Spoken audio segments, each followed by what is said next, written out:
All right, let's jump right in. Today, we're exploring the incredible world of Indian agriculture.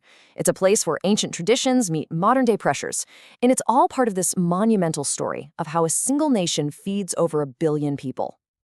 So, to really get this, let's forget about big numbers for a second and start with a single person. This quote is about a young girl named Rinja. Her family's constant search for fertile land, well, it captures a challenge that's as old as farming itself. And see, Rinja's family isn't just one story. They represent a massive part of India's population. We're talking nearly 2/3 of the people are involved in agriculture. So that brings us to our big question for today. How on earth does this nation manage to feed itself and help feed the world? Because it's not just about what's eaten at home. India is a global player in exports too. Okay, so to get our heads around this, we first need to understand how people farm. Rinja's family has their method, but it's just one piece of a much bigger puzzle. There are really 3 major systems at play across the country. This first system, it's exactly what Rinja's family does. It's the classic slash and burn technique. You farm a piece of land until the soil gets tired, then you move on and let the old patch recover.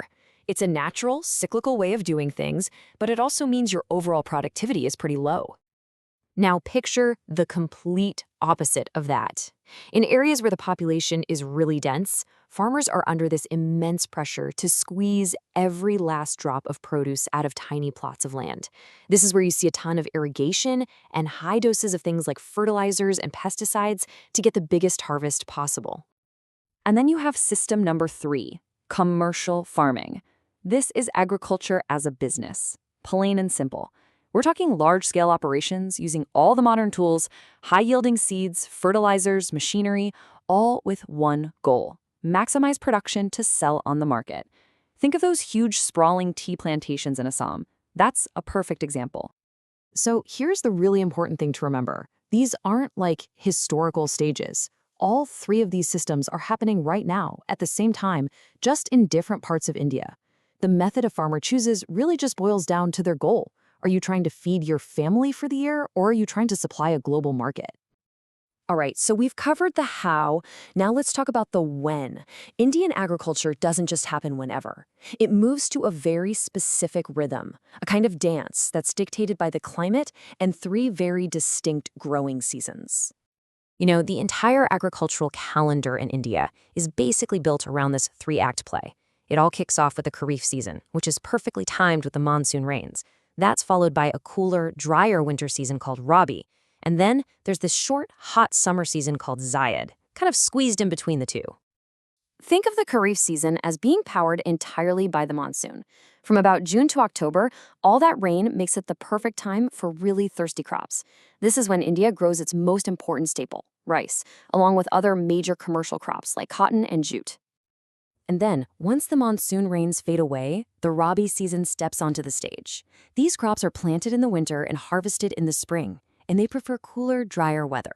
The absolute giant of this season is wheat, which is the main food for northern India, along with things like mustard and peas.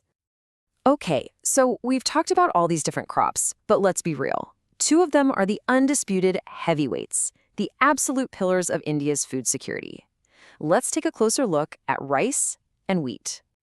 First up, rice. I mean, for a huge part of India, rice isn't just a crop, it's everything. It's the foundation of the diet, a central part of the culture. It's the base for countless meals eaten every single day across the country. And when we talk about rice in India, the sheer scale is just mind-boggling. The country isn't just a big player, it's a global titan. It holds the number 2 spot for rice production in the entire world, right behind China. So, how do you grow that much rice? Well, it all comes down to the recipe, right? As a classic Kharif crop, it loves the heat, it loves high humidity, and it needs a lot of water. That makes it absolutely perfect for the northern plains and those wet coastal regions. And then we have the other giant on the block, wheat. This is the country's second most important cereal and the absolute cornerstone of the diet all across northern and northwestern India. And what's so interesting is that its needs are pretty much the exact opposite of rice's. As a Rabi crop, wheat wants a cool season to grow and then bright, warm sunshine right when it's time to ripen. These conditions are just perfect for the winter months in those vast plains around the Ganga and Sutlej rivers. But you know, if we only talk about rice and wheat, we're missing out on this incredible, diverse tapestry of other crops. The variety grown in India is just astounding, and it supports everything from local diets to huge global industries. Seriously, the variety is amazing. You've got super nutritious millets that grow well in dry areas. You've got pulses, things like lentils and chickpeas, where India is both the world's biggest producer and its biggest consumer.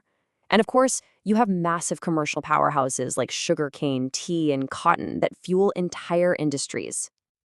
Okay, so imagine this. You've been farming the same piece of land for thousands of years, but your population is booming. That creates some serious challenges, right?